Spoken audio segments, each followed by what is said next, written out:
to join with us in the salute to the flag. I pledge allegiance to the flag of the United States of America and to the republic for which it stands, one nation, under God, indivisible, with liberty and justice for all. In case of fire, there are two ways to exit the chambers. To my left or your right, you exit through the double doors. Take a left immediately, go down the flight of stairs, turn left at the bottom of the stairs, and go directly out of the building. Or perhaps at the best, quickest exit would be the double doors at the rear of the chambers, down the stairs, and again, get away from the building as far as possible. But don't fall in the snow. No, don't trip on the snow, don't slide in the snow. Secretary, take the roll. Charles Durin. Here. Charles Ladd. Here. Nick Lefakis. Here. Mary Scott. Ken Nelson. Here. Virginia Higley. Here. Linda DeGray. Here. Sarah Gruber. Guillermo Salazar. Here. And Richard Suzak is here. Alternate Salazar will be sitting in for the absent commissioner. Approval of minutes, September 20th, 2018. So moved. Second. Motion's made, second. Any additions, errors, or omissions? Looked good to me.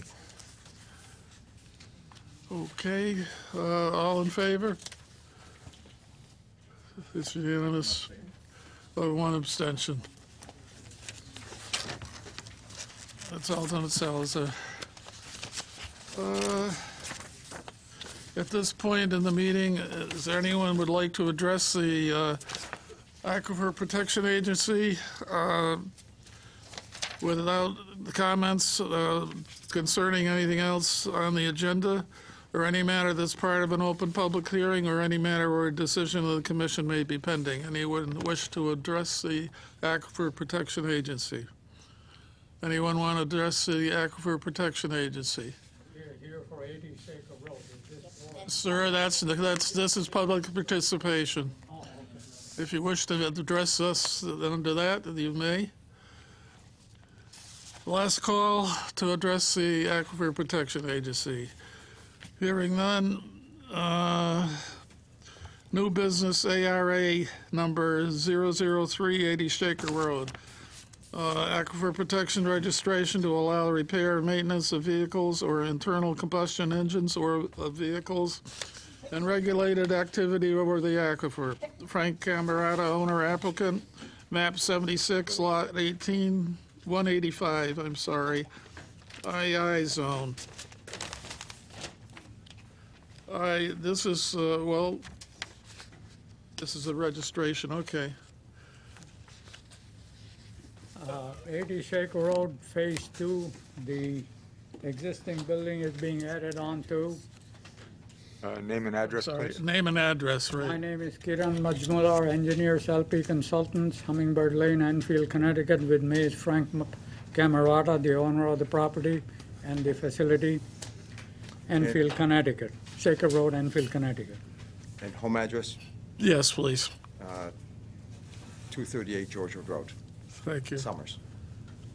Oh, The project is on Shaker Road. Now, this is only for the registration. Yes. All right. There are two separate steps, I guess. First is the registration, the second is permit. Right, We are only here for registration. right. But your permit doesn't come up until later in the agenda, on the P&Z agenda. Makes sense, okay. We have seen the staff reports, we have seen the inspection by the staff and the DEP informally, and all of those conditions are acceptable.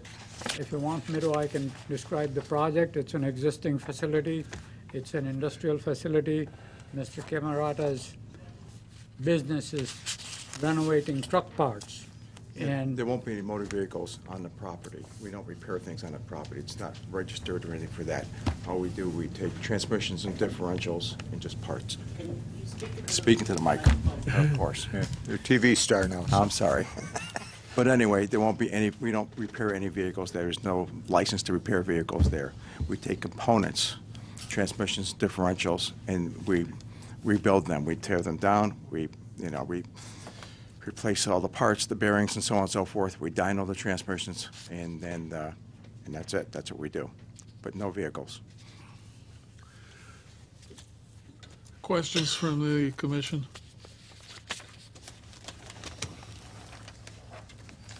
I'll say being on the Aquifer Commission for, well, since it started, this report that we had, I don't know if it was because of the local people that went out or the time they went out or the state, but it was very inclusive, and the pictures and so forth really help a lot to understand what takes place out there. That might be my fault. I did ask very carefully, make sure you take a picture of anything you want changed, and it was done. So I could give it to my people to make sure.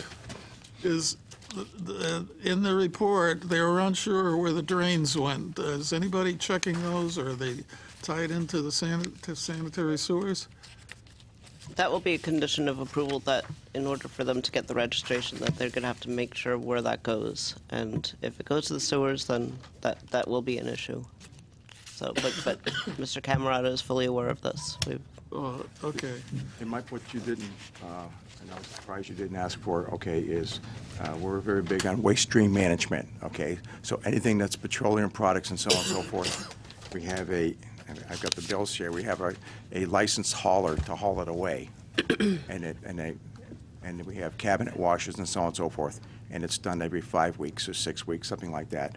And that's what they do. They pump it, they put it in a tanker, and it all leaves. Ken had some questions. Yeah, Ken. I've dealt with the company over the last 20 years, and I have to say for the automotive facility that they have, not that this is that particular spot, that building is immaculate. And for the type of work that they do on the heavy trucks, trash trucks and everything, the way they upkeep the building is incredible, and I mean, kudos to you.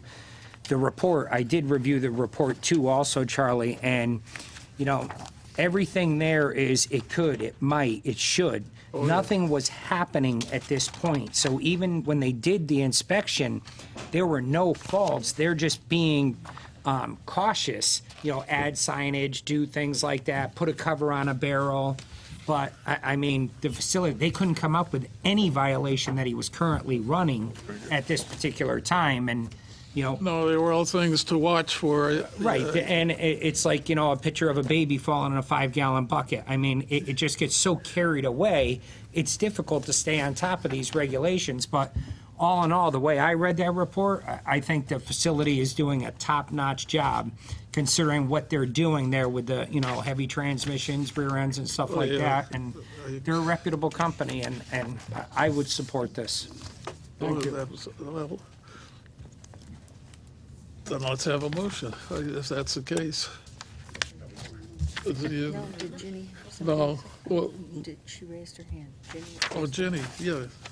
I just wanted to piggyback on what Ken said. Camaradas have been in this town for a lot of years, and they 58. always take great pride in their buildings and nurturing their staff, and they're just a good steward to our community. So I was very happy to see your application. Thank you. Actually, if you go in their parts showroom, you'll see the original truck they have right there in the showroom. It looks brand new still. I don't know how he did it, but it's beautiful. 15 years. Look at the picture. I'm on the left. I was about 5 years old. Same truck. Yeah, It still looks good. yeah. As good as the truck? No, not Okay, that Chair will entertain a motion to approve. And you've read the requirements and so forth? Okay, no problem. Well, You agree to the conditions? somebody make a Yes. motion, please. Mr. Chair, I move that we approve the draft resolution for ARA 380 Shaker Road dated November 8th, 2018, as prepared by the Planning Department with the conditions listed. There's a total of 11 with, well, actually, there's 15. Wait, I'm confused. There's 5 and then 11, 16. 16 total. There's 5 general conditions and 11 site-specific conditions. Second. Motion's made and seconded. Any further discussion? Hearing none, and all in favor? You in favor, Ginny? Ginny? I'm sorry. No, Mary, you're, Yeah, I'm staying. so it's 7-0. So I was taking your Zero. seat, too. Okay, motion, that's it. And anything else to come before the Aquifer Protection Agency? Did you approve the minutes? Well, yeah, that's right, we can't, well, okay, make a motion for adjournment. No, we can't, it's a special meeting, you can't do it. It's on the agenda. I move to adjourn it? the Oh, hour. adjournment mind, you is, already did I'm- it. Yeah, we already did the We minutes. already did it. We Never did the mind. minutes. So how did I miss I that? know. I know, but somebody wanted, I asked if they had anything additional. No, she said no. And then the motion for adjournment. So all in favor of adjournment? So, Okay, it's unanimous. Okay, 7, 11. let's see, let's get over into the right place. We'll do planning and zoning while we're here. I can't amend it, Somebody's in front of you. unfortunately, because they have a hearing and you have a site plan review, I believe, unless they move that. Okay.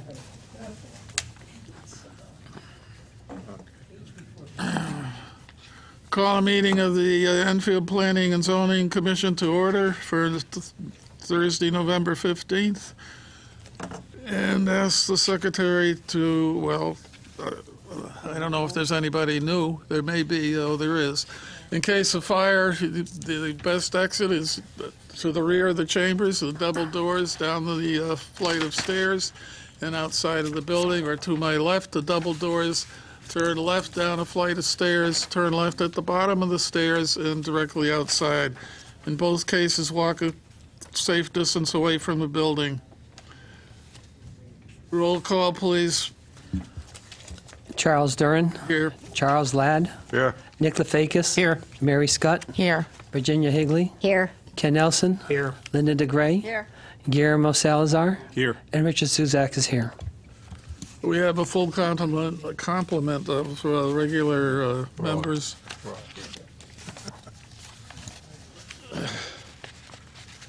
Yeah, let me get to the right place. Okay, minutes of September 27th, which is a special meeting. So moved. Motion's made and seconded. Any additions, errors, or omissions? Hearing none, all in favor? Unanimous. I'll abstain. Oh, one abstention. Okay. Mr. Lefakis. November 1, regular meeting. So moved. Second. Motion's made and seconded. Any additions, errors, or omissions? The only thing I had, and I don't know if anybody else, it may be just the way I read it, on page, I didn't write it down.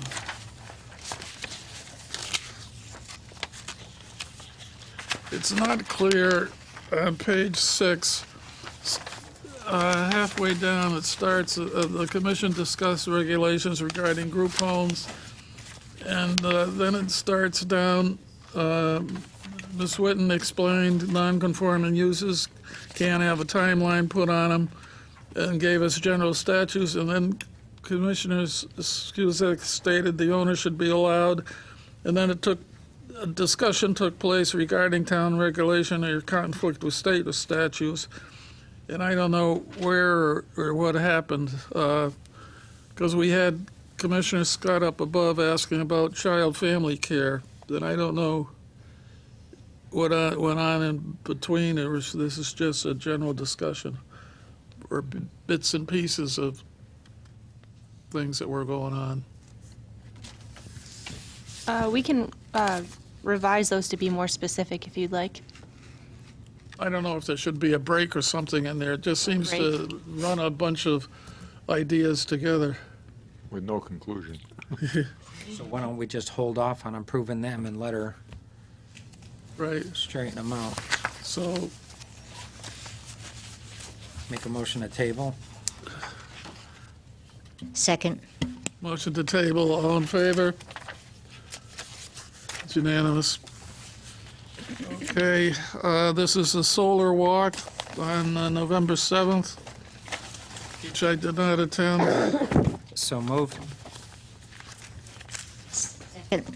Motion's made and seconded. Any additions or omissions or corrections? Somebody, I don't know, if you want to, all in favor? Well, how do we, if we weren't present, Well, And you only can two really, members. you Right. can, it's factual that they were there.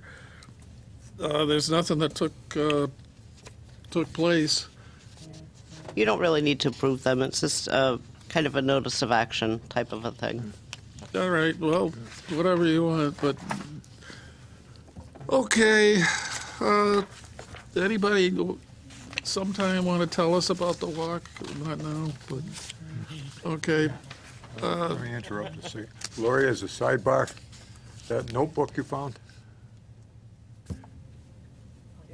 That's Tom Tyler's, I think. Oh, okay. Tom, did you leave Tom, a did you leave- binder here last week?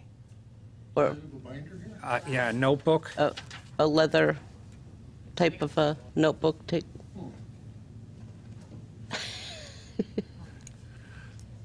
Okay, well, he's getting that. The minutes of November 8th. So moved. That's not mine. Second. Motion's made and seconded. Any additions, errors, or omissions? Hearing none, all in favor? It's unanimous. I have to abstain because I wasn't Okay, there. one abstention, I'm sorry. All right. No public, anyone in the public would like to address the commission? But you may discuss any matter of business at this time that's not elsewhere on the agenda. Any matter that's open public hearing or any matter where a decision of the commission may be pending. Anyone would like to address the commission under those conditions? Anyone would like to address the commission under those conditions? Yes, ma'am. Oh, Karen. She's ma'am. She's ma'am, right. Hi, good evening. Karen LaPlante, 166 North Maple Street. Because many people might be home enjoying this first snowstorm of the season, I'd like to just remind everybody, Saturday is Household Hazardous Waste Day. We have only 2 a year. If everybody could come to the town garage. They're also going to be collecting the waste oil that day. And be patient. The Conservation Commission members usually volunteer to help the town with that. And we're looking forward to seeing everybody bring their bad things in. 8-1. Thank you. That's. Anyone else who'd like to address the commission? Anyone else to address the commission? Last call to address the commission. Okay, moving on. No bond release. Old business, 91 Simon Road. The applicant here, and I'll take roll. take the roll. Yes, don't need the legal notice. It's Right. continuation. Charles Durin. Here. Charles Ladd. Here. Nick Lefakis. Here. Mary Scott. Here. Virginia Higley. Here. Ken Nelson. Here. Linda DeGray. Here. Guillermo Salazar. Here. And Richard Suzak is here. Okay. Good evening. Good evening, Mr. Chairman. For the record, Attorney Paul Smith, 27 South Main Street, Windsor Locks, Connecticut, representing the applicant, which is Villages LLC. Unfortunately, both my experts live downstate, and due to the weather, they're really not able to come up. One lives in Stratford, I think, and the other is in Marlborough, but the roads parts of the roads are closed, so I got calls this evening that basically neither one of them were able to make it up for tonight's hearing. I did have some exhibits that they were bringing, so I'm prepared to do my presentation, but there are some exhibits that I'd like to enter at the next meeting to finalize the hearing. They're just exhibits of what an R44 would look like and some other exhibits with regard to divided highways and roads. So with that in mind, I will give you my presentation. Obviously, I can't answer any technical questions. Try to answer any questions that the commission may have that I can answer as counsel for the applicant, and proceed in that way if the commission is so inclined. So go ahead. Thank you. It's your time. Well, we can't answer the questions that we're going to ask them about it. Well, you can ask him this questions and say for next time that it's his right to. I mean, I'm trying not to his prolong right it, to but talk. obviously, you know, I can't. No, I understand, which makes sense. I mean, Right. when he's doing the presentation, we ask the questions that can be answered. I mean, there's people here to speak about it too, and Right. when they ask the questions, there's nobody here to answer or Well, rebut. he's going to make notes and get the answers for It's either that or you tell me we'll all come back and, you know, do it on whatever date. We're certainly willing to accommodate. So whatever the commission's, Laurie, what's the time frame on this? So the time frame to close the public hearing ends next week on Thanksgiving, but they do have, I believe, 32 days left in extensions that they can give to us. Well, perhaps they'd better then. and I've indicated I was willing to do that and certainly ask them to prepare Okay. Go ahead. Thank you. Whatever. I'm not going to sort of go over the old ground from the last meeting. Staff has requested, and we've prepared an R44 and an R33 sort of standard subdivision and what they would look like. And I'll be able to show you those at the next meeting. There was one actually submitted back in December of 2017 as part of our application process. And there were 16 sets given to the town, so they may be floating around somewhere. I wanted to highlight several issues I think that I think are important to the commission and sort of the key to this application. One is the issue of the escarpments, and there's been much discussion about problems that the town has had in other places with escarpments. And what I want to emphasize is we have actually looked at all of those issues that the town has dealt with. And in every one of those situations, the discharge of water is at the top of the escarpments. It's a poor design where you have water running down escarpments. In some places, it's actually storm sewer runoff, discharge from streets running down from the top of escarpments. And the worst offender of that was in the Buckhorn subdivision where the drainage is at the top of the slopes. And of course, if you put drains at the top of a slope, there is going to be erosion as it goes down. And I want to emphasize here that what we've done is several things. One is no drainage is located, drains or any sort of drainage is located at the top of any of the escarpment slopes. All water from the houses where there are escarpments is directed away from the escarpments. So effectively, as our engineer would support, there's actually less water being placed towards the escarpments than there is currently. I also want to emphasize that we had Dr. Welty, and we've talked about this endlessly, but Dr. Welty issued a report that indicated, in summary, really, that the subdivision as we've designed it would work. Haley and Aldrich, a major engineering firm, over 600 engineers, was retained by the town at our expense They also reviewed this subdivision proposal in terms of impact to the escarpments. Their review was incorporated really in terms of the wetlands approval of our plan with regard to drainage and treatment of the escarpments.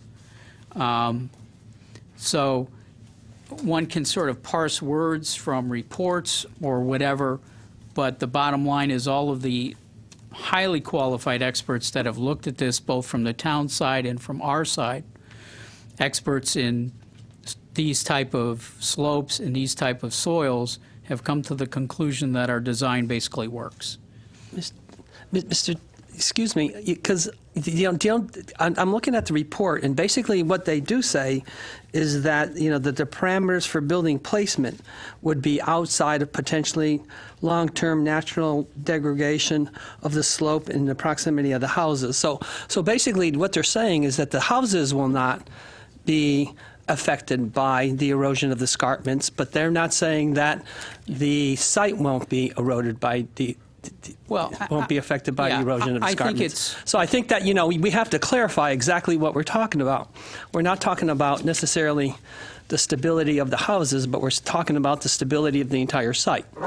So I think that what we have to do is differentiate exactly what these experts are really saying versus what is being implied. Yeah, I think it's disingenuous to suggest that the expert for the town would have said, yeah, go ahead and do this subdivision, but the yards are going to erode.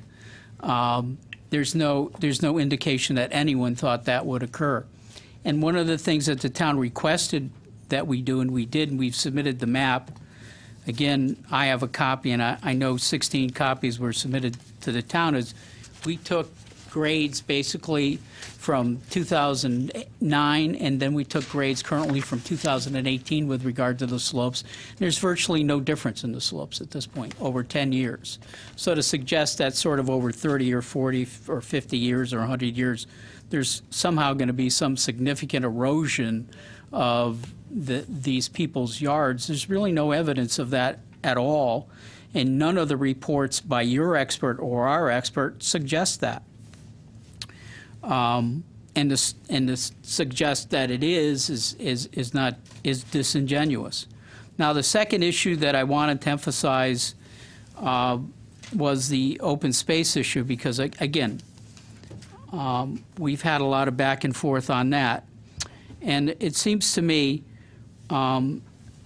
we sort of get two approaches to this. One approach is people come up here and say, the open space that we're proposing but down by the Scannick River is extremely valuable, it's extremely important. And we get other people suggesting that that open space isn't valuable at all, it isn't important at all, it's basically of no value. If you look at the reports from your town staff, if you look at the studies that have been done of the Scannick River, everyone, I think, from that vision believes that the 14 acres we're proposing to make open space is an important and valuable resource. Now, with regard to the open space in general, what I would say is this. The open space down by the river, we intend, our proposal has been to keep it in a homeowners association with the appropriate restrictive covenants that the town places on that sort of land.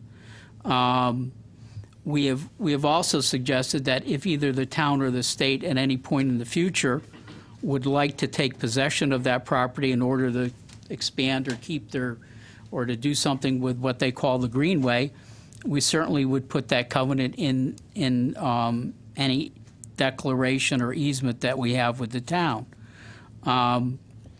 As I've shown on the maps, to the north of this is parkland that's owned by the town that extends down to the river, and to the south is parkland that is owned by the state that extends down to the river.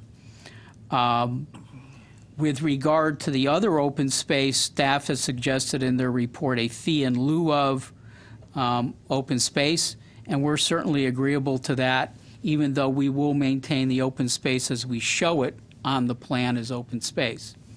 We're not suggesting we remove any open space. The other sort of issue that has come up is should the open space be usable and open to the public? If you look at the regulations that govern open space in open space subdivisions, the default position under the regulations is the open space should not be dedicated in that way. In fact, if I can quote from the regulation itself,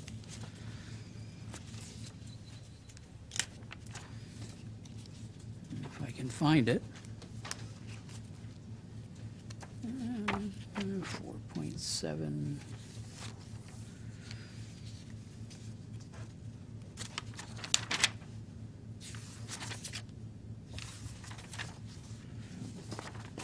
It says, when we're talking about in 4.70.4, which is requirements of open space subdivisions, it says design standards for open space, any land dedicated as open space shall be left in its natural state by the subdivider, except for any improvements that may be required by the commission. So the idea that we should have this open, usable, accessible open space actually is not what your regulations call for. What it calls for is what we're proposing is that open space be left in its natural state. So, you know, this sort of, again, back and forth, like we want an area for parking, we want some sort of trails down to the river and all of that is really not compatible with what your regulations say. It also, there's been some discussion in terms of open space and access, and that there's sort of been this contorted argument that the open space should all be accessible.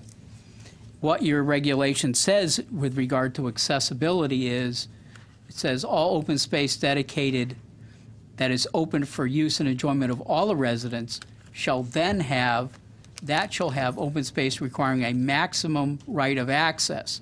So it's only if you're designing sort of public open space, which is not really what the regulation is designed for, that you look at the access for various parts. So we propose some open space that doesn't have obviously a 40-foot access, and it's not supposed to because it's not designed that way. It's designed to be the natural state open space, which the regulation calls for. Finally, I think the other area I think of issue that I want to discuss with the commission, or at least give our position with regard to the issue, is with regard to the road design. And again, as the staff's report suggests, the cul-de-sac is longer than what's generally permitted under your regulations. And we've been through sort of changeover in staff, and that changeover to a certain degree reflects a differing opinion as to how the regulation is interpreted. Being that as it may, I would suggest that under Section 3-C that we would, given the staff's position, and if that's the commission's position, that we would request a waiver of the length of the cul-de-sac. And there are criterion under Section 3C of the regulation with regard to that. And that criterion is, one, does not have an adverse impact on adjacent land. And certainly nothing that we have seen with regard to our site, with regard to our drainage, has any impact on property on either side of us or anything across the Scantic River. The second criteria is that not have a significant adverse effect of public health and safety. Again, you have reports from both police and fire that indicate there is really no adverse impact to the proposed street design that we've put forward. Third is that the proposal not be in conflict with the plan of development. And clearly, your plan of development, we've looked through it and we've even cited to it, or the older one, indicates that a site like this would be beneficial in terms of protecting, again, the land down by the river, that an open space subdivision would be a consistent way to do that. 4 under Section 3C is, it should be consistent with development, the development pattern of other land in the area. And that's rather interesting, because if you look at, and again, if my experts were here with their maps, and we will bring those on the next meeting, but those maps indicate that there are areas just north of this site which have cul-de-sacs as measured by the town longer than 1,600, longer than 1,200 feet. In fact, some of them are over 2,000 feet.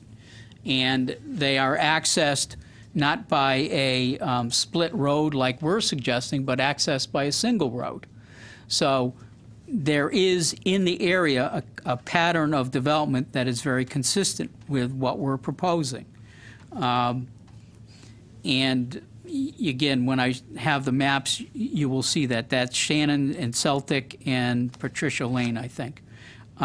Those 2 areas, virtually the same as what we're proposing, except our design, number 1, provides for good access for any kind of emergency or fire vehicles, and we obviously develop a cul-de-sac end which meets the current town standards, which allows for, trucks to turn around and plows and all that sort of thing. So, and then the final thing is compatible with the natural features of the site. And again, if you look at this site, you have the Scantic River, and then on the north side you have the escarpments. We're looking for a design that basically is sensitive to that, and so we keep everything sort of compacted into the interior and away from the river. So again, and with narrow frontage. I mean, one of the features of all the developments on that side of Simon Road actually is, given the fact that you have these escarpment areas, there can be no interconnection between the small subdivisions. They're essentially isolated in sections. If you look across from Simon Road, much more expansive, because on that side you don't have the escarpment issues to the degree you do on the would be the east side. So it is compatible with the natural features of the site. I would also emphasize that, we've submitted from the police, from the fire, from the school system, from the water pollution control people, all documentation that indicates that our design and our proposal is not a problem. I have a few more detail, Mr. Chairman, but I'm going to save that to the next meeting because I do want to bring those exhibits. I don't expect my presentation at the next meeting to run very long, probably less than 10 minutes. Some of it's going to be redundant because what comments you've made, you're going to have somebody next to you that is... Right.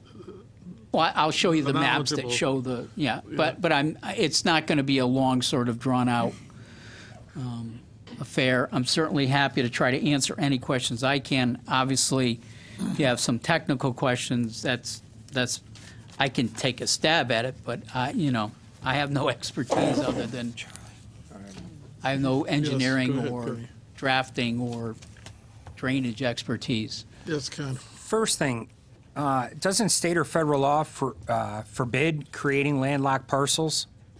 No. No. Okay. Well, a landlocked parcel is useless to anybody, even the town of Enfield. And I read the regulation as the open space is to be accessible. And, certain parcels on your open space map are not accessible for any reason. So maintenance, anything, any issue happens on that property, how does the town access it? Not to mention, part of it's not even in our town. We're not counting that in the calculation at all. Okay.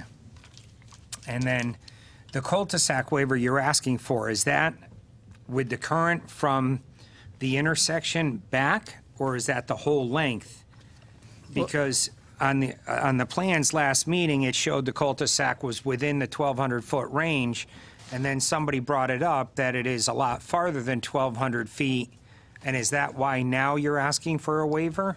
No, if you remember, and I covered this at my presentation last time, the staff has submitted a report where their calculation of the cul-de-sac length starts at Simon Road and goes all the way through. Now, what I've said is two things. One is we've had different interpretations from staff over the time we've worked on this in the last year and a half about what the cul-de-sac length is. Accepting what the staff has said in this report would require us to get a waiver. And I said that at the last meeting, and so we are asking for the waiver based on that. Now, if the commission were to determine that there's a different length measurement, and I think there's an argument for that, but I'm not going to get into that. What I'm accepting is this is the staff's calculation, right? This is your expert's calculation, because your staff has expertise. They are experts. That based on that, I would need a waiver under 3C. All right, and then the sidewalks. If we were to go and reject the waiver, the exclusion of sidewalks, I would basically suggest they be put on the outer lots because of the boulevard dividing the road. You're not going to be able to cross any part of that boulevard because there's going to be a median in the way. So I would suggest we bring the sidewalks all the way down to Simon on both sides, and then on lot 24, have the sidewalks run along Simon also. And then a question I have for staff, if they can look into it, is the Fortune subdivision, which is across the street, is he required to put sidewalks in on Simon Road? If we could look the answer up for that too for the next meeting, because there's another section that would fill it in to get it to the closest neighborhood. I know he's still under construction there, but I don't know if that was if it was waived or what the scoop was on that. We've built, obviously, sidewalks into the design, actually. I mean, they're already on the plan, and obviously, we could modify that to satisfy the commission. There is always an issue.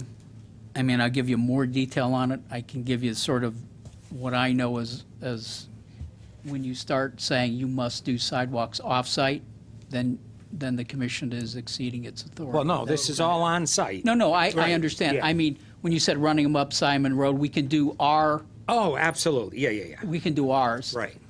We don't have huge frontage there, so I don't envision Well, that the as a town, problem. I mean, minus Legenza's property, the town owns the next parcel, so if the so town puts theirs in, Right, you know, it's yeah. just a small piece, and if Fortune puts them in, he's across the street from Yeah, Legenza, and so. I don't envision that as a problem from our end. Yeah. I mean, doing that kind of sidewalk, if that would satisfy the commission in terms of safety issues. And the developer's okay with a fee in lieu instead of the open space? Yes. Now, what I would suggest, it's almost a hybrid here because, again, I'm relying on staff's report, the 14 acres and it has access and all of that, and then sort of taking the rest and so do a fee in lieu. If that's what the commission wants, we're agreeable to that. Well, I'm kind of along with you. There's mixed signals. I mean, you're getting arguments on both sides, whether they want it, they don't want it, or anything. And Right. at this point, fee in lieu. If the developer decides to sell it to somebody, the Conservation Commission, or sell it with that rear lot, That's fine. That's their choice. But Yeah. at this point, I can't get an answer either way, and it's not fair to tie Yeah, the subdivision up. Right, and again, with regard to the open space by the river, I've discussed it with some people at the state, but, their position is they won't do anything in terms of process unless it's got to be offered. And I can't offer it until, you know what I'm saying? Right. I have an approval. And that's why I said, whatever we do, I'm certainly happy to put in there, you know what I'm saying, if the state, because as far as I'm concerned, if they want to, extend their park up to where the town's property is, that's great. It may actually help offset the cost of fee and lieu too, if you Right. can work a deal with them. Sure. You know, and now you'll find out exactly how valuable that land is. But Listen, it's valuable. To the It's right not person. valuable, obviously, because you can put stuff on it. It's valuable because it's environmentally sensitive. It's down by the river. It's, you know, on a regular subdivision plan, someone would own it. They obviously would have to be sensitive how they could use it, but they could use it, right? So that's not exactly everybody's vision of what would be best for down by the Scantic. So, I mean, we're happy again to work or give it to the town. Now, my understanding again goes back a ways. The town is somewhat reluctant to take additional land into its inventory. I understand that. After all, you got the park next door. I mean, it's called the park, but it's, you know, it's closed off. Well, it's not used. It's not used because it's gated at this point. No trespassing. Right. But there's reasons for that. right. Well, I think part of the rationale is, I mean, I know there's a sewer pump down there, but that's all fenced. It's not, it's just, again, it's about how do you maintain it, how do you monitor it, how do you keep it safe, how do you, and I mean, we would have the same issue here. I mean, if you sort of said, let's have a parking area, and there's people parking down there and it's 11 o'clock at night, your police department is going to get calls. There's people down there and they shouldn't be, and so there's a whole basket of issues that come when you say, let's open it up. But at the same time, it is a valuable resource, so how do we maintain it? How do we sort of preserve it? How do we allow it kind of to be used? It's not an easy question to answer. It really is not. And if we did the fee in lieu instead of the open space, my concern would be like the open space you have set aside right at the corner of Simon Road and your new road, maintaining that, and I'm just, would you incorporate it with Lot 3 and make it their responsibility as their lot to maintain that? Because I've seen homeowners associations get defunct, and I mean, that is the entrance. Yeah, listen, I think ultimately homeowners associations work if they're properly drafted and they have some meaning. Where homeowners associations kind of fall apart is, I've seen them in many towns work well, and I've seen them where they don't work well. Where they don't work well is they have no real function. We have this land, but there's no function to the land. For example, if you said, well, the homeowner's going to own the stuff down by the river, but that's it, right? Well, then, you know, the homeowners association will exist, but it really has no function because nobody's going to, you know, there's no money to be spent. Right, and then it just dissolves. Right, over it the dissolves. Years. Here, there are functions, right? Because we've said, because it was a concern, that the islands in the road will be maintained by the association. Now, it's not a high-level function, but I would put that open space in that same category, that this and that has to be maintained. We would obviously, there's two things we envision doing. One is when we sell the lots, set up a fund where we put money into the association so it actually has funds to do this stuff. And the other driver, of course, is if you own lots, especially at the front of this thing, you're going to want the stuff reasonably maintained, right? You're not going to want to see that, you know, thing in the center of the road go bad. So it's not going to function at a high level, but there's nothing to suggest that I've, in my experience doing this, that it shouldn't function at a reasonable level, which is you hire a landscaper, you spend $1,000 a year, you make sure he comes probably once a quarter, cleans up the, you know, the islands, make sure that, the shrubs are nice, cleans up that open space area at the beginning. There's some thought on our part, we'd like to maybe put some benches or something like that there. But that's it. I mean, it's not a high level, but, you know, so that's sort of how it works. My experience is, again, because of what you're required, and especially to the people, the 7 or 8 homes that are right there, it's an important thing, right? So it should work fairly well. And then my last question. Yes, sir. I've gone through this, and there's reports the water test has been done, it hasn't been done, it's been done, there's measurements, there's pressures, and then another note says it hasn't been done, so where did those measurements come from, and the volumes? So it's right. As far as I'm concerned, it's not done. And That's the one they said they can't do until they. Yeah. right. So, I mean, the reason I'm getting into it, because a lot of the people who are speaking are bringing up the water issues. Right. And that is not going to be resolved before this board has to make a decision. So if the board passes, or when it comes to a vote, I would ask that it be a condition of approval that the fire department and the water company supply adequate water to satisfy the fire department's needs for fire hydrants, or the subdivision be put on well water. Because you can't deem the land, One of the conditions that comes up. you know, so, I mean, would you be, Yeah, again, we have no problem with that, because frankly, that's in a sense self-regulating, because what happens is, the water company says they have lines there, they have water to service this. The question is, can they maintain adequate volume and adequate pressures, right? Ultimately, to determine that, they will want to do a study of the area. The solution normally is, in this kind of subdivision, which is in a high volume use of water, is you may have to put some sort of pumps that allow pressure to be maintained, that it pulls water up the line and allows pressure to be maintained. Unless you satisfy them that there's adequate pressure, they won't put their lines in. They control that situation. And unless you have adequate lines that they certify to the fire marshal, he won't sign off on the design. So ultimately, we won't have a subdivision unless we can do that.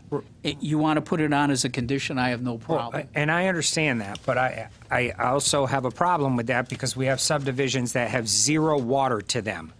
So you can't, I don't see a reason of rejection because there's inadequate water for the subdivision when you can put in wells, and there are quite a few houses in Enfield that are serviced by their own private wells. So what does the fire department do there? They go to the detention ponds or tanker trucks. There was a fire on my street. Stafford, Summers, Ellington, they all brought their tanker trucks in, and they were there within minutes to put out a small electrical fire. The fire departments in these areas are absolutely phenomenal, and they work together. And what I'm saying is, how can a utility company control the future of their subdivision? What if they say, "Nah, we're not going to give you a pump, or we're not going to give you adequate water"? That's not fair. So if they're allowed to put wells in, well, that makes it a little more, bargaining with the utility company to work with them instead of against them. I understand the line dead ends down the street a little bit. I think that's reasonable, but I think that the town has a regulation, or maybe it's in the charter or something, that if the sewer is so many feet away from Water main. and the water main, you have to hook up. Listen, And I understand that, but you're telling him if it's not adequate. No, I'm not telling him No, that. I'm just saying the regulation. Yeah. Everybody and all these documents, and it's been beat to death, is fighting that it's inadequate. But that's the So it goes developers. back to what you're, it goes to who? It goes to the developer. How's it go to the Because he's developer if gonna the water put- company can't supply him adequate water? listen, Pump. let me sort of short circuit this. I think one of the requirements under the regulation, and I'm looking at it now under open space, is that it shall be serviced by both public water and sewer. So we're willing to take that obligation on.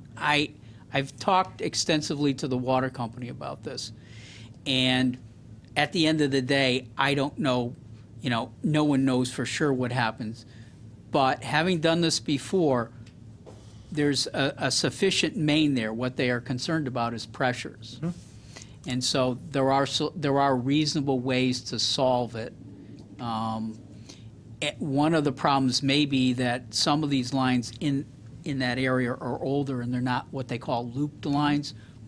Non-looped lines tend to have a much harder time maintaining pressure. I think that was discussed in there, talking about a loop line through there. Yeah, Right. It's all in there, right. So But again, I mean, who picks ultimately, the cost up? we're willing to live with that. The problem now is But Well, that's why and- I'm saying it's not going to be solved, but people keep bringing it up to us for a reason of rejection. And to me, that's not a reason of rejection because it's out of our hands. Either he comes up with something with the water company that satisfies the fire department, or they can put their wells in. Either way, it's beyond this board, and we cannot make it. Right. We're willing to do whatever in that regard, again, because my understanding is it can be technically solved, but again, you have to pay somebody to actually study it and design a system. And it's not inexpensive to do that. Well, that's my point. If Yeah. it costs you $10 million to get adequate water to the Right. property, that deems the land valueless. Yeah, I hear you, I'm but all I have no set. problem with that condition. Thank you. I have one. To go back to the escarpments just for a minute, on the Haley and Aldrich report, excuse me, last item says, excuse me, one that's- I'm not sure I have that in front of me, but that's okay. I'll quote it for you.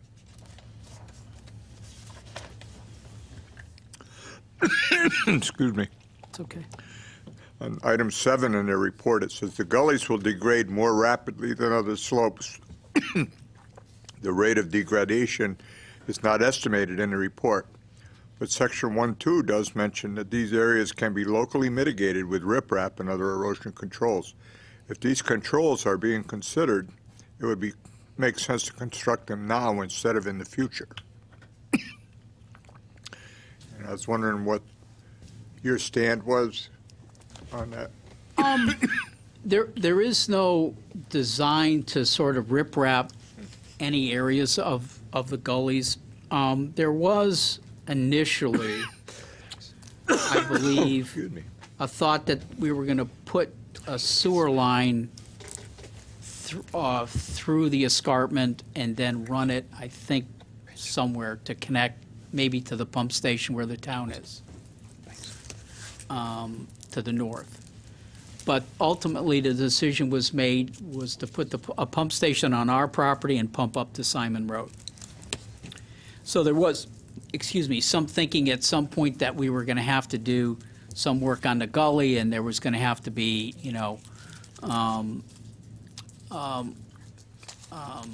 paper, filtration paper and riprap and all that kind of stuff done because we were working through that area. But we're actually not going to be working on any of those areas. I know there's some work at the bottom, and again, this is technical, so if I'm wrong, it's because, I'm sort of winging it a little bit. But there's not any work designed to be on the slopes themselves. Any work is at the bottom of the slopes, if there's any. There is an extensive approval from the Wetlands Commission, which makes reference to the fact that as we construct out, if there are any issues, we have to do corrective action. We have to pay for an inspector to be on site while all the construction is going on. Bi-weekly, he's going to do inspections and issue reports. And he's going to work for the town. He doesn't work for us. And so I would think if any of those problems sort of were to occur, there's a mechanism to address it. But again, I don't believe there's any plan Well, to that's why put- I figured you could Yeah. ask them and then come back. But my issue would be Yeah. not so much that there's a whole escarpment there, but I don't know that there's one gully there or 10 little gullies. There's a big gully at the start. But even if there's, I know there's 2 big ones there, but other than those, Even small ones will erode because of just rain. Yeah, again, the other thing we've did over the 10-year period Right. is go out and reshoot the grades, and I can have the engineer maybe and the surveyor speak to that, but from what I can tell, from what they have said to me, there's been very little change. I know on the total slope there's been very little change. Or in any particular area, or in the gullies or anywhere at this point. And our design obviously is to take more runoff away from that, not add any in. Oh, I know you're not adding. That wasn't Right. my point. The point is Yep, Mother I get Nature you. adds it and But I will try to get you an rainstorms answer and to snow that. and Yep. all that stuff. Thank you. Mr. Chair, because you keep saying that, basically you're going to be discharging at the bottom of the slopes, but somehow you have to get from the top of the slope to the bottom of the slope. So basically what you're going to be doing is you're going to be disturbing the soils that are more or less in a path of, the top of the slope and the bottom of the slope to run your pipes in order to get some kind of, I guess, water release at the bottom of the slope. And I know that, I've sort of harped on this thing in terms of, if you take a pristine area and it has a certain amount of cohesiveness or a certain amount of stability associated with it. As soon as you start disturbing materials, basically what you've done, you've disturbed their I guess, interlocking, situation that they have and their stability. So that, and I've asked this a couple times in terms of, to get your geotechnical engineers to actually look at, this disturbance of these soils and how they should be repaired or replaced, and how to ensure that it's not going to be sort of, again, another gully that's going to develop because of the fact that you have disturbed material, and it will be influenced by just the natural rainfall and water flow. So, and the other item that I know I've asked a number of times is to get your experts to actually address the fact that these scour holes, again, I'm sorry. The scour holes at the bottom of the outlets from the ponds, especially pond number 3, I think that there's a 54-foot change in elevation between the top of the pond and the bottom of the slope, and everybody keeps telling me that, oh no, it's sort of, it's going to trickle out of there. But, basically what happens is you have a 24-inch diameter pipe, and regardless of, if you have I'm just thinking common sense. If I have a full pond on the top of the slope and I have a 24-inch pipe at the bottom of the slope, somehow that water is not going to be just flowing gently out of the bottom of the slope. It's going to be pushed by a significant, head. And I think that, I've asked this thing, and maybe I'm totally incorrect in my reasoning, but, from a practical or, just a layman's viewpoint, it seems that, there will be a lot of potential water power at the bottom of this thing, because that's basically how you generate power in these, the dams that they build, in terms of, you start water here, you let it through the turbines, and it drives everything, and it creates a lot of power. So there has to be power somewhere. And everybody says, oh, no, don't worry about it. It's just going to come trickling out of the bottom of this pipe. And I keep asking it, and I don't ever get a clear answer to that. All right. And I just want to make sure that if we're only going to have one more hearing, that we have some resolution to this. Otherwise, I really have a problem. Okay. Well, listen, that's a technical area, so I don't know. But I'm just reminding you, it still is an open issue. I've got the question, and I'll review it on the tape, and all I can say is I will, on the first part of the issue, I'll reach out to Dr. Welty and see if I can't get some sort of response on that. It's hard to get him to these kind of meetings. I mean, on the first one, I think in terms of, like you said, I don't. One maybe it's. Yeah, I don't. Well, I think that he should address both issues in terms of, and again, as long as we have a written statement from him, I don't necessarily need to see him in person. Well, I'm just. It's like I don't want to. I mean, he's been at this a long time. So, not this, but Unless Commission has questions for me. Yeah, absolutely. And I would I'd like to, my hope was actually we could wrap up tonight, but given the questions and given the fact that I have a few more exhibits, again, I'm not anticipating a long hearing next time. I'm not going to go over old stuff. I'm going to try to answer the questions you all raised and move it forward. You did good. Thank you. Anyone in the audience would like to speak in favor or against? Mr. Chairman, can I just ask a point of information? So when you continue tonight, are you going to keep open the public hearing so that I might have an opportunity to see the exhibits the next time before I comment on anything? Yeah, we're not closing the public. It's So an you're gonna open keep it hearing. open the next time and I can speak to it. Okay, thank you.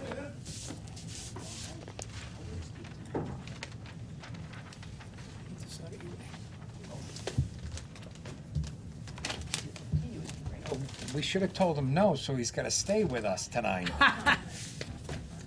Thank you.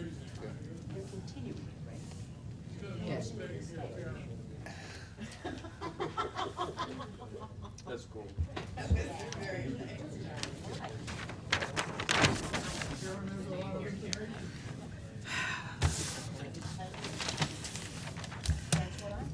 Karen LaPlante, 166 North Maple Street.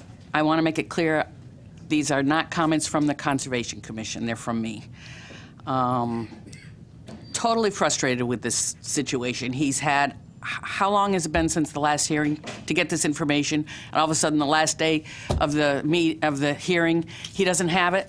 I can't believe you're putting up with this. He's had, how many years have we gone through this project? And he still hasn't made it to equal your regulations. There's so many that were pointed out in the last meeting he has not addressed. You have enough right now to deny this application and send it home. There were times when you wouldn't even have accepted this application, and the only reason you're seeing it right now is because the court ordered you to.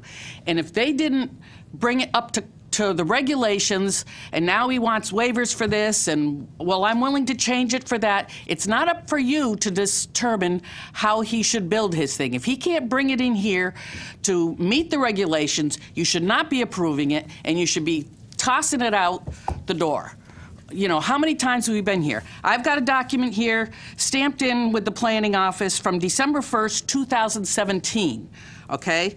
It's map number 206005-ESCARP. He said earlier there is no evidence in the documentation that this is eroded. This document right here shows you it has eroded, and nothing has been done to this land. It hasn't been touched. And what's going to happen when we touch it, when we build on it? It is eroding. There's some that have gone more than a foot and a half that have eroded already. So there is evidence it's eroding.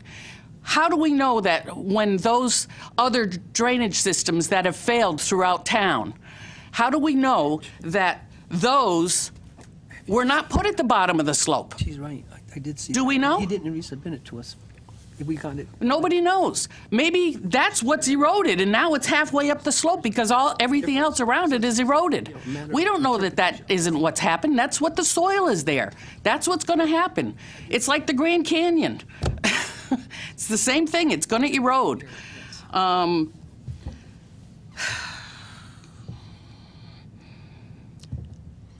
wildfires in California. We build this subdivision so many feet away. I agree, it's got to have public water. It should not have wells. We don't know what the quality of the water in those areas are. There's a lot of contamination going on. That was farmland. There was farmland around it. There's a lot of E. coli showing up in the Scannick in that area. We don't know why. I think that's kind of a conflict since she owns part of a water company. Not anymore. Not anymore. I have experience, but I do not own a water company. But your regulations require it to be connected to a water system. So, you know, it was just read, and they've already acknowledged that they'll connect. There was talk before at one of the previous hearings, back maybe in whenever the previous set of these, before they withdrew, maybe last year. of sprinklers in those homes. I don't know if it was the fire department requiring it or what, but those ones that were way back in the cul-de-sac, they were going to require sprinklers. That's the issue with the water pressure, is are they going to be able to supply those sprinklers? And if there is a fire and they're drawing out of the fire hydrants there, it's a good chance those sprinklers will not function. So, sure, we have plenty of water right now, but if these are all going to be surrounded by woods, these houses are going to be surrounded by woods, what if it turns out that we end up drying up and these woods all dry up, and now all of a sudden it becomes a tinderbox back there? We don't know what the future is. It's up to you to decide if this meets the regulations. And as far as I can see, this doesn't meet the regulations. And this company has just wasted everybody's time, has wasted millions of dollars probably in staff time, and I don't think he deserves an extension again. Thank you. What was the number of that escarpment that you read off quickly? And can we get It's copies? It's called Escarpment Scantic Village, prepared for the Villages LLC. It was stamped in. If it had a document number, like at one time we were putting documents under, I would give you the document number, but there's no document number. 206005-ESCARP, Ashelman Land Surveying, dated 11/28/17. So it was done by their surveyor. Yeah, yeah. So, And I don't think it was ever presented to you as No. evidence. I've never seen No. It may have been in the file, but I don't think it was ever presented It was as a supposed to document. make, they were supposed to make the whole thing one. So the applicant has requested that the entire file from the previous application be part of this record. So I believe that it's part of that record. So we'll certainly find it and get you a copy of Do it. we have copies of everything from that prior record? That's the I'm question. I mean, there's a huge I could only conflict. assume that we do. Right, there's a huge But conflict, though. we I need mean, them. He states it hasn't moved in 10 years. She provided proof from their surveyor. I mean, that's pretty big. And if we had something in front of us to challenge, I agree. So I could see your frustration on this one. Absolutely. I recall it being stated back whenever, but I sat through several hearings on this. That's why I didn't challenge when he said that. Well, I mean, I'm new to the commission, and I have all the maps, but I don't have that one, so Yeah, yeah. I didn't even know it existed. Exactly. Oh, no. Okay. So Anyone else to address? I'm sorry. No. There was a hand, but- Ellen Martin, 6 Patricia Circle, Enfield, Connecticut, and I promise to be briefer than I was the last time. I first want to ask a question. If this is going to be continued, does that mean the continuation is the public hearing and we will be able to speak again at that time? Okay. Then I will save what I wanted to address tonight. But I do have a couple of concerns over some of the things that were mentioned here tonight by Attorney Smith. The concept plan that he said was going to be submitted tonight, as Karen said, we've gone 30 days from the last hearing.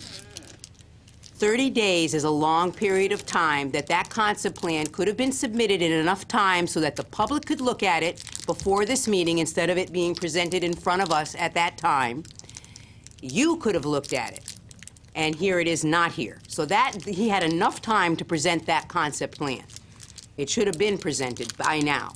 I don't believe the concept plan that was presented in December was a total concept plan under R44. I do believe it included a boulevard and a long street, which according to your regulations was not allowed. So if the concept plan that he's going to be presenting at the next meeting also has the boulevard, it's not a concept plan, because the boulevard is not in your regulations, nor the length of that street. So that's one concern that I have. The other part is the open space issue. Again, we're going teeter-totter. He's calling it usable, natural state, open space. I look at what they're going to be doing for drainage and all the digging that they're going to be doing on top of the escarpments and underneath of the escarpments in order to make their drainage system work.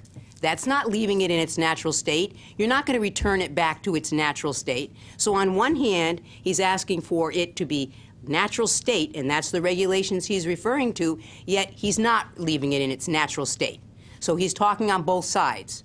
I don't understand that. The road design, it's changing staff, so now we have a long cul-de-sac. So now we're going back to what it was. He made a statement saying he's had positive things from the police department and the fire department concerning no negative impact. That's a bunch of baloney, too, because I have letters from the fire department that I submitted to you last time, from the police department that had concerns about the length of the boulevard and how the boulevard was. So there were concerns raised, and the concerns are not wiped out, okay?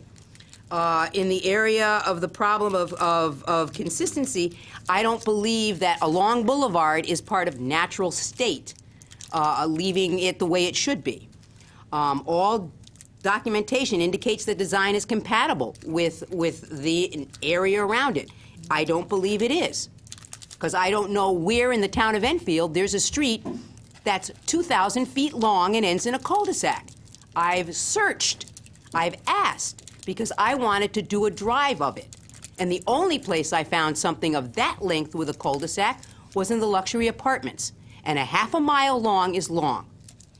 He refers to Kelly Drive and Patricia Circle, where I live. Those cul-de-sacs are nowhere near 2,000 feet at all. I live on them. I walked it when I was trying to find, gee, let me see how it measures out. So, you know, then he turns around and says something about the water issue, okay? Put it on well water. Give them wells. According to your regulations, subdivisions need public sewers and public water. So I don't think wells should even be brought into it. Or is he going to be asking for another waiver so that he could put wells in that area? We will have nothing to do with that. That's entirely up to the water company and fire I'm still fire waiting department. to hear how that development is going to affect Patricia Circle and Kelly Drive. And the water company says they cannot tell me until the tests are done. At the end of the last meeting, Attorney Smith made reference to the fact that he didn't have to perform that test. Well, back in October of 2009, there's a letter that was submitted by Attorney Tyler from Mrs. Frederick saying that the test was done. We have the results. It's at the last minute. We don't have time to discuss it with the police department, the fire department, and the water company, but here are the results. Well, if he didn't have to do it, then why was reference made to the test being completed? I would assume that somebody was in error in making that statement at that time. Well, the statement is not only just making that statement, you have things in writing on more than one occasion alluding to the fact that that water test was completed. And it has never been completed. So don't say... That's true, ma'am, but they can't do the water test until the plan is up and the fire department and the water company determine that it's there. Well, I still feel unsecure and unsafe when a water company cannot tell me how that water, that development, will affect the water coming into our neighborhoods. It's a question of pressure, not the amount. I understand that. All right. I understand it's a question of pressure. And they still can't tell me how that's going to affect the water pressure in my two streets in that development until that test is done. Yes. If I'm correct, the issue with the Simon Road parcel is it's a dead-end water main. I understand that. You're not on that dead end. You're on a loop. I am on that dead end. I am not on a loop. The two cul-de-sacs that I'm referring to, as I said in the last time I addressed this commission, Simon Road is a dead end, no loop. Kelly Drive, a dead end at the end of the cul-de-sac, no loop. Patricia Circle, cul-de-sac, dead end at the end of the loop. We're not in a loop system either. So I do believe that this particular development, subdivision that they're looking into doing has a lot of other factors to it that affect the people on that side of Simon, where they have dead ends also. We should really find out what their water tests are, since they're on a dead end too. I bet you it's pretty similar to Simon Road. Yeah, it probably is. You know, so I'm concerned when a water company can't tell me what it's going to do, if it's going to do anything. I'm not saying it is. I just would like to know that our pressure is going to be okay and their pressure is going to be okay. And I think according to your regulations, as I said in the last time I spoke to the commission, that's part of doing your due diligence. You want to look at the safety and the welfare and the well-being of the neighboring residents. And I am a neighboring resident. And I have a dead end, 2 cul-de-sacs, dead end, water stops on both places. And it also stops at the end of Simon. I think this is kind of a unique situation where it has all that coming into play. And I'm concerned. And I was concerned before. Jen, could you check out those 2 streets and see what the water Yep, we can. pressure? Okay. We can look into that. That's besides the other things that I had brought up at the last meeting, which I'm also still concerned about, because I don't think they have been addressed. That's my main issue. And if you're continuing it, I will be back again. Thank you. Good. Thank you. Anyone else would like to address the commission? Anyone else to address the commission? Last call to address the commission. Jen, have you got the note?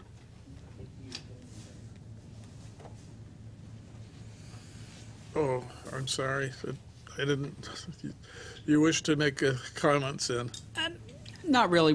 I guess we'll reserve them to the next All meeting. right, and thank you. Finish up. I think that makes more sense. Yes. Unless you have additional questions. An explanation on 10 years, no movement, 10 years, over a foot movement. We actually gave you the 16 sets, but I'll get you 16 more sets and make it easy for you. Sets what? Of what we did is we took the grades we shot 2009 and we did new grade shoots. Now, you can't do them precisely, can't do them in the exact same spot, but you'll see if you look at them, there's really... This is LaPlante's map. It's the same map, so she's reading, when my guys are here, they'll tell you how to read the map. Okay. They shot the grades, and they're the ones that have said to me there's virtually no change that we can see in grades. Okay. So if you look at a grade and there are grades Now we're going to continue this, we're going to go back into an argument. No, I don't want to. I'm just saying we'll get you the map, we'll get you the answer because it's easy.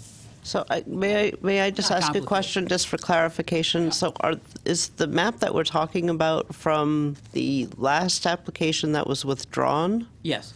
Okay, and yours, and when you said you wanted everything on the record from the original application, Yes. were you including that? Yes, because it was part of the record. Okay, all right. I just want to make sure. But I'm happy to re-provide new sets. It's not, the map is done. It's just making 16 prints of it and giving it to you.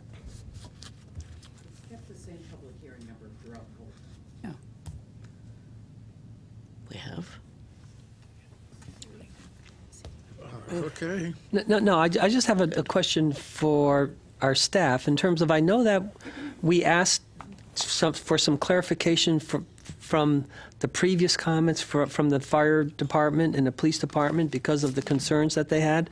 And I reread those letters, and, there's probably 4 or 5 different letters from the fire marshal that said it was not an acceptable, method of fighting fires, and then I read an ART report that happened in November where he said he had no comments, and I just wonder what happened between, the first one and Changing his tune. so it's one of those kind of things where it was just so intense the reasons why it wasn't acceptable the first time, and now all of a sudden it's.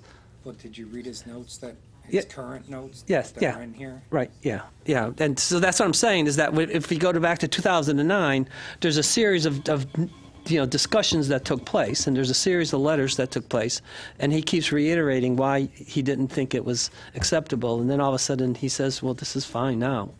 So, I just don't know what happened, and I know that we Even did. before they did require, somebody mentioned tonight, they did require sprinklers down there.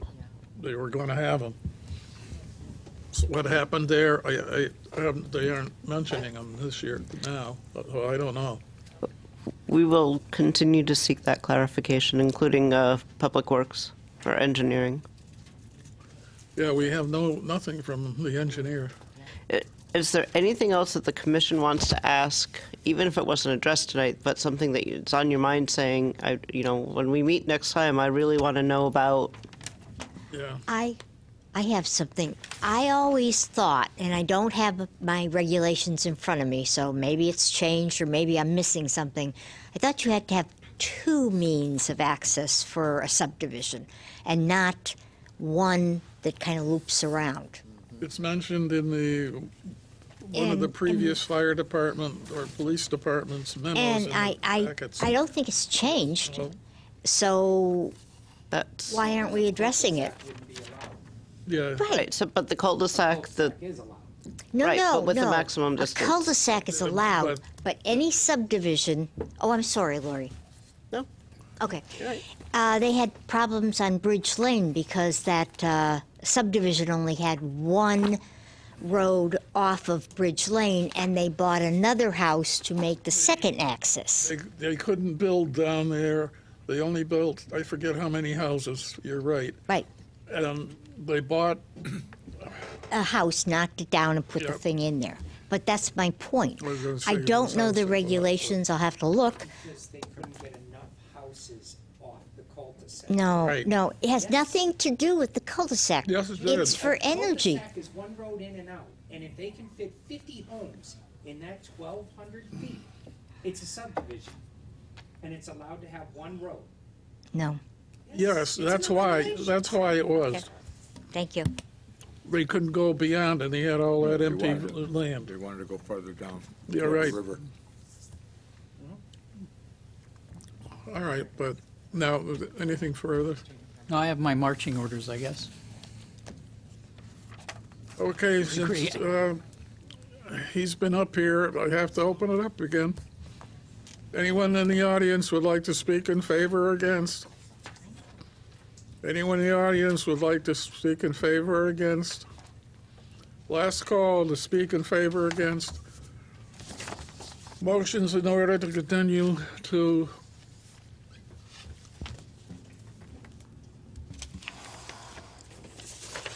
Where's my thing?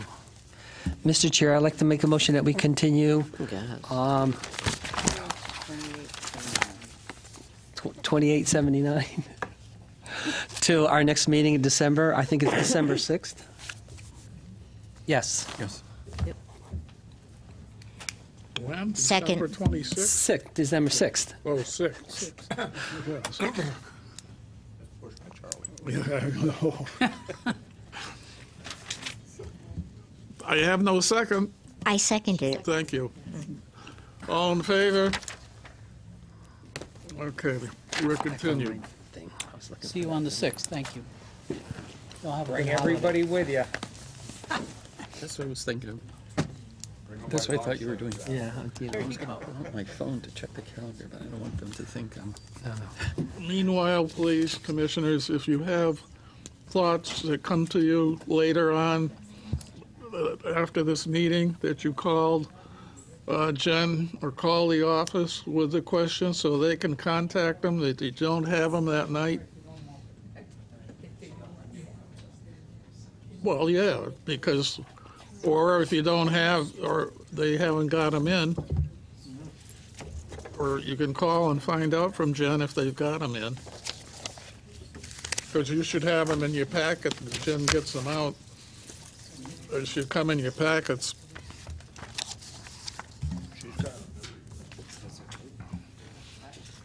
Okay. SPR 178. Will the secretary take the roll? And there,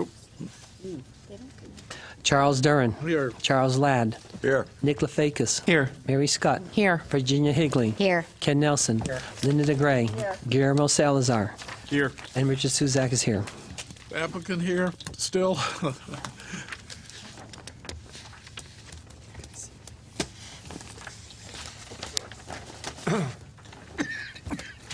Okay.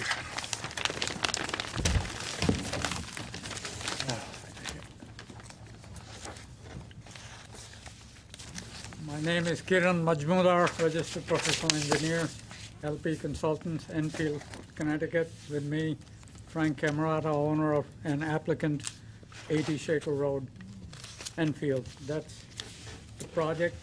Project requires proposed addition of almost 31,000 square feet of new building, and most of it, if not all of it, is behind the existing facility that's already on 80 Shaker Road. The application has gone through and been approved by the Inland Wetland Commission. It has been commented upon by the various staff, including fire and traffic people. One or two items of import are, of course, you know, the aquifer protection we just went through. So we're quite well aware of the project itself. The State Road, Shaker Road, the State Road, one of the questions was in reference to having a one-way traffic through the State Road, into and out of the project site. And we would like to suggest that because it's a state road, Connecticut DOT has the authority and control over one-way or two-way. Our understanding is the state DOT would like and want two-way for each entrance, two-way traffic for each entrance. But that part is uncertain because without having the local approval, we cannot approach the DOT on a formal level. So that was on informal level when we submitted the plans the first time with one-way traffic shown for each driveway. The state came back and said, no, they want two-way traffic for each entrance. So that part is uncertain at this stage, but whatever the DOT wants, that's what will need to happen. So that's one exemption to one of the proposed conditions that we would like to Commission to consider. The second was the conditions for approval. I think it was item number 13 or 15. All other items, conditions for approval are acceptable. Yeah. I think it was 15. Of course. Yes, of course.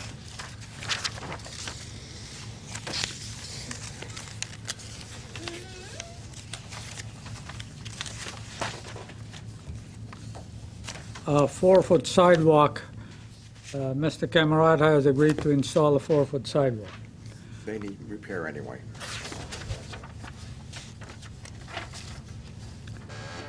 Other than that, if the commission has questions, I'd like not to take more time.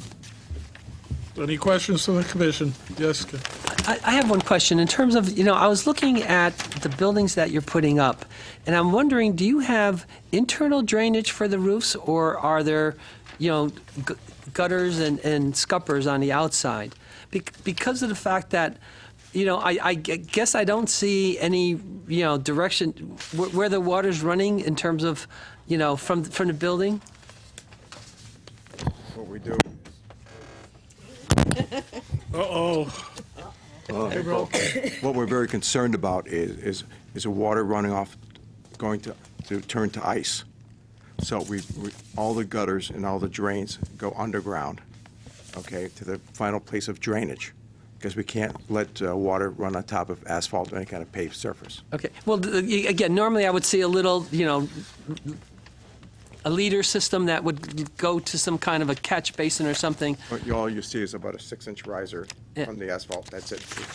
Yeah, no. I mean, on your plans, it would indicate the direction of the water flow from the roof leaders to some mechanism that would... The water here, well, it's would got to be on the plans. Collect the water, so... It goes into, there's a pond behind us, all right. A retention pond. Okay, so basically you're going to run all your roof leaders underground and you're going to connect them somewhere? Yes. Okay. Like you said, your plans don't show anything, and I was specifically looking to see where or what it was doing. And I didn't want it just to go onto the driveways, like you're saying, because of the fact that, all of a sudden, it would be running all over the place, and who knows where it's going to end up. That's my point. That's why we do Okay. it. All right. So it will be underground, and it will go to some collection. All the buildings the same way. All right. Good. That's all I want to know. We have no tolerance for pain anymore. Any other questions? Yes. Did you see this document on department comments? You have that? I've got it. You get more pictures to do. I forwarded all of the emails. I got them all. Yeah, okay. Okay. The police department, we're talking about re-examining traffic flow if you look at the extra driveway and maybe making recycling left-hand turns out of the complex and all that. You read all that, right? Yes. We don't need to deal with that then, if you know it's there. Well, no, the state will have to make that decision. It's not a town road, it's a state road. So the state will determine, the Connecticut DOT, whether each driveway has to be two-way, one-way, etc. But there's also a long sight line on I know both it ways. is, Yeah, I'm it just is. reading what he looked at told it us. Yeah, we did read that, I did. Okay. Any further questions? Well, anyone in the audience would like to speak in favor? Again, it's not a public hearing, I'm sorry. Get in the habit of doing that. Yeah, I know. Then I'll close SPR 1760. Thank you. Mr. Chair, I'll make a motion that we approve the draft resolution for SPR 1758, 8 Acre Road, in accordance with the draft resolution prepared by the town staff dated November 15th. I guess with the, how many conditions are there? 32, and I think we're adding a 15A that says that if the drives are required to have either one-way or two-way access, you'll just... Number 13, let me confirm that. Then you could help me out a little. Right. We would go either way. Right. We So suggested maybe one. what we'll do They is said we two. can just amend number 13 to include that it might have to be a two-way, access into each driveway according to whatever DOT requires. Right, Park DOT, whatever Correct. Connecticut DOT determines, Correct. that's what we'll do. So basically, we'll just modify, Number 13. number 13 to include that. Yep. So in that sense, there will be only 32 conditions. Second. Motion's made and seconded. Any discussion? It's a long-established company in the town, and I'll tell you, it's nice to see it expand. Again, it seems they were only in here shortly. I'm getting too old for this. There you are. When you get our age. All in favor? It's unanimous. Thank you very much. Thank you very much. too. So we'll see your son or daughter here in the next 10 years. Thank you. Okay. Thank you. Any other business? Correspondence, Nutmeg Solar Project, John Mark Farms. You want to deal with that tonight, or do you want to try to keep the snow home? Oh, it's on the agenda. Not going to I get was any just going better to or worse. quickly It's say gonna be that what it Nick and is. I went to the walk. It was very informative. If anybody has any questions, staff provided you with most of the things that we got. So if you have any questions, and feel free, email me or touch base with staff. And what is the CGS? So Coast Guard Service? Those were or- put into your packet just as a further clarification of the statutes regarding nonconforming structures. Those structures, right. So, I mean, Okay. it talks about the 3-year rule and... Any commissioners' correspondence? I just had a question for Lori. On the meeting, what was it, on the 8th you had? I wasn't there, and you provided the new memos on On the River Gateway? Train station stuff. Yeah. And I Yep. didn't get a copy of that. I was wondering if you had one You available. didn't get one in your packet? We might have forgotten that. Yeah, we'll. Oh, you can have mine. It's not an emergency Oh, actually, for tonight. we did It's include it. If you have one with you, fine. If you Yep, don't. you could have mine. Yeah, it should have been in your binder, but if not, that's fine. Okay, I wasn't sure if we put it in, forgot. Okay, Director of Planning report. I didn't see it in here. Thank you. Any report for us? I Today? think No? we can. I just want to clarify, as far as Nutmeg Solar, the town council has decided that they're going to be a party in that action, and I just wanted to make sure that the planning and zoning didn't want to be a separate party. Because I think you had said that you just were going to rely on the council to represent the town on that. Initially, we had wanted to be. From what I understand is that their stance is going to be that they're going to try to have all the commissions here, the application, and obviously it will be non-binding, but, we'll have an opportunity to comment on what we believe is an important aspect of our regulations and at whatever they're doing, so that we can at least give them our opinion as to whether it's conforming or non-conforming to what our regulations say. That is my understanding, but I don't know that for a fact, so I just All want right. to. Well, we definitely want to be Yeah. party of it, Yeah, and if you wanna be- however it would take for us to be a party of it, if we can do it with the You want to be part of the review. correct. I thought they'd had the hearing already. My understanding, Lori, the siting council already made the decisions on what's going to be there and approved it, so how would our input make a difference? No, they just filed for status today, I think, or yesterday maybe. So, I thought they'd already They approved. already too. said they overpowered us anyways. but so we'll Whatever find they're out gonna for do, sure. We had asked.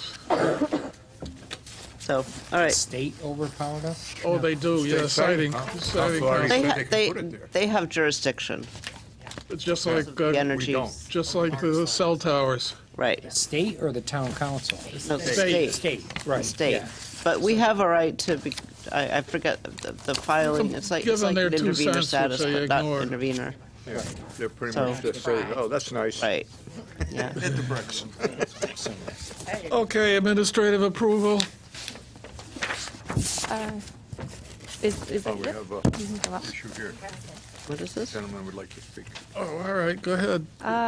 So we received an application in the office. It's just pretty much for a hair Usually salon. they take care of it, Go ahead. It's for a hair salon to be located where there was a barber shop in a shopping center, and this was a request by Rick. I believe he wrote a report that you received at your table tonight, and he was just looking for administrative approval. Where is it? 25 Enfield Street. Apparently the man's here, if you want to ask. Yeah, there was a barber shop up there, I forget the name of it, but it was on the right-hand side as you go into Long Meadow. Yeah. Yeah. No, I didn't get it. What's the name of the shop going to be? Diana's Natural Hair. Women's, men's, both? It's going to do both. A It's going to primarily feature women, but it'll do both. Yeah, well, here's your chance to give yourself a plug, so. Yeah, if you. And I recommend you all come. It's my wife's barber salon. Did your wife do the dyeing on your hair? Because, mine kind of looks the same, so. She's been in business for a while, so she enjoys it. She's been, right now she's working somewhere else. She wants to open her own place up. She has a steady client base. So Great. Yeah, Perfect. that's Good a luck. nice little location Yeah. up there. I didn't know he left. went out. Jerry was there, right? I didn't know he went, yeah. Jerry's Barber or whatever? Yeah. How long's he Jen? been closed? I don't have anything. I don't know. Wow. I don't think he's been Didn't? closed that long. No. No, he hasn't. Maybe a year. Oh. Just want to make sure I didn't miss something. Yeah. Sorry, they were saying that we got something on our table and that we don't have, so I that's all. thought Raquel told me that she put something out.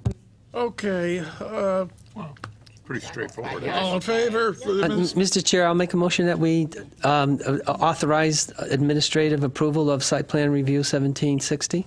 Second. All in favor? Welcome. Good luck. All right, thank you very much. Good luck. Thanks. Any applications to be received tonight? Nope. Better have not too many with the January, the next meeting. Yeah, it looks like it's going to be pretty light. I think we only have maybe 1 or 2 applications in the office that we only just received, so. Okay. And any unresolved issues? Oh, good. Oh, do your thing. I'm waiting for you to make your motion. Actually, motion to adjourn? Second. All in favor? Aye. So where's everybody? One's opposed. Ken's going to stay. Thank you, ladies and I was gentlemen. outvoted. I got to leave. I know you were disappointed. Uh,